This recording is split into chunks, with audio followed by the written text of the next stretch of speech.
Now, let's move on with the paper PM syllabus. There are some sections. Area A, that is management information system and data analytics. Obviously, there are some chapters as well, but right now I'm just giving the glimpse, the teaser of that particular area. Now, in this area, in the management information system, you will be learning about the information system. Now, see, there's a very simple point. If we want to communicate with you people, if we Vertex want to communicate with you people, so that's a very, very simple point. We have got the system called WhatsApp group. We can communicate with each other. But just imagine that you are running an airline company. Just imagine that you are running an airline company. Does airline company is operating a very simple information system? The answer is no. Does it make sense that every passenger is trying to WhatsApp to the pilot? No, absolutely not. It's not the appropriate way. So management information system and data analytics, in this particular area, we will be studying that when you are running a big empire, the company, so there is an information system. Let me give you a very simple example. Let's suppose I use my debit card, for example, and when I go to the ATM, I just insert my card, enter the PIN, and I receive the cash. Now, at the same time, I will be receiving the automatic SMS on my mobile phone, right? Automatically, I got notification from my mobile application. Automatically, there is an email in my inbox, whatever your email address is. So what is this? Is there any person sitting that when Mr. Harris will take out 500 pounds and then we will send him the message? No, it's not the case like that. The case like that is that the information system means exchange of information. It should be automated. So in this area, you will be learning about the IT system, and we are not intended to make you people IT professional. You are a manager. You are a managing. You can say that you are a CEO of the company. So you should need to know how to play with this kind of information system, so that you will be. So basically, we are not going to make you people the data analytics, the data analyst. No, data analytics, you are supposed to know. Why? Because you are managing the business.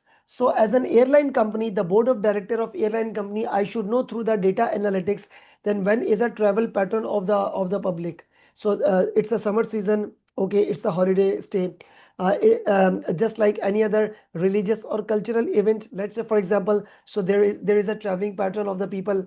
So the point to be noted is that in area A, you will be learning about management information system and how the data is used to analyze in your business. Next, area B, specialist cost and management accounting techniques. In this particular area, you will be learning about the accounting techniques for the management. In this particular section, you will be studying about the management accounting techniques. Now, just give me reply in the chat box. Do you people remember the topic of absorption costing, target costing?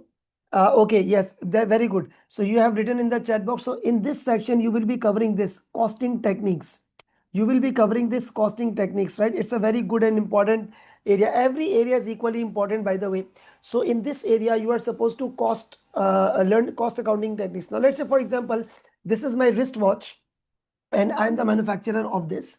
I should know that what is the cost. Cost means cost of producing this particular unit, so that I will be able to better decide the required level of markup and the selling price. And if according to my point of view, the cost is excessive, so I should have a good control over the cost so that cost can be reduced. So this is the way, this is the reason to study this cost and management accounting techniques. Number C, decision making techniques. Now, what is this decision making techniques? There are further chapters like linear programming, risk and uncertainty, pricing.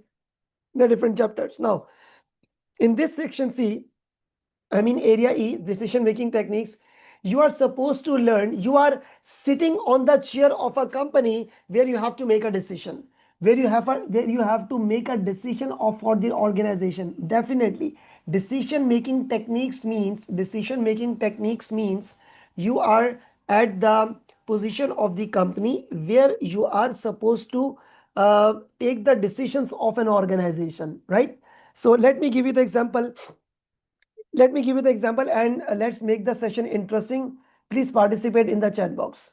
Now, this is my product. This is my product. This is my pen stylus.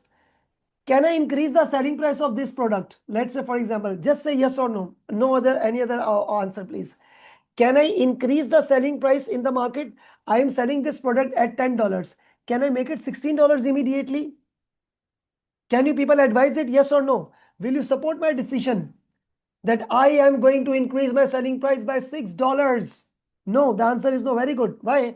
Because I should know in advance that what will be the consequences. If I will be increasing the selling price, the demand will reduce. So it's not easy to make such kind of a decision, right? It's not easy to make such kind of a decision.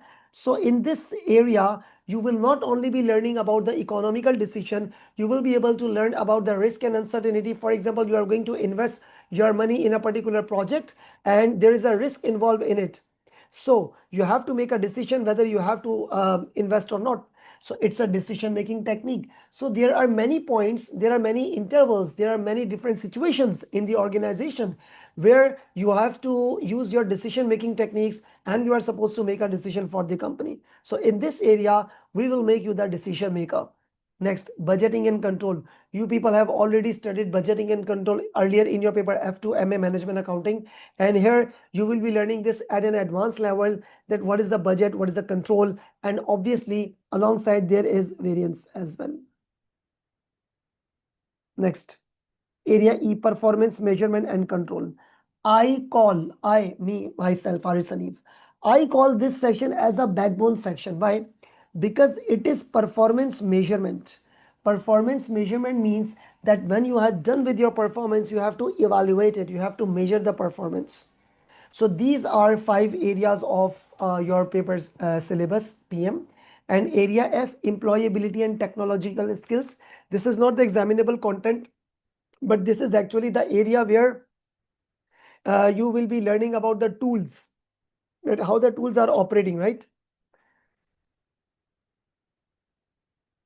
That's a very simple point. So let's now move on to the paper PM syllabus. One thing I would like to extend my discussion on this area, that is performance measurement. That is performance measurement. What do you mean by this thing, the performance measurement? The actual performance of an organization had been done. Now, there was a scenario in the past. It was a scenario of an online store, and the results for the 2 quarters were given. And you have to evaluate it. You have to evaluate it. You have to evaluate it. The performance measurement. You have to evaluate it, that whatever had been done, was it good? Was it up to the standard? Right? And what are the consequences? So all these things you have to evaluate it. So this section, performance measurement, is a backbone section of a company.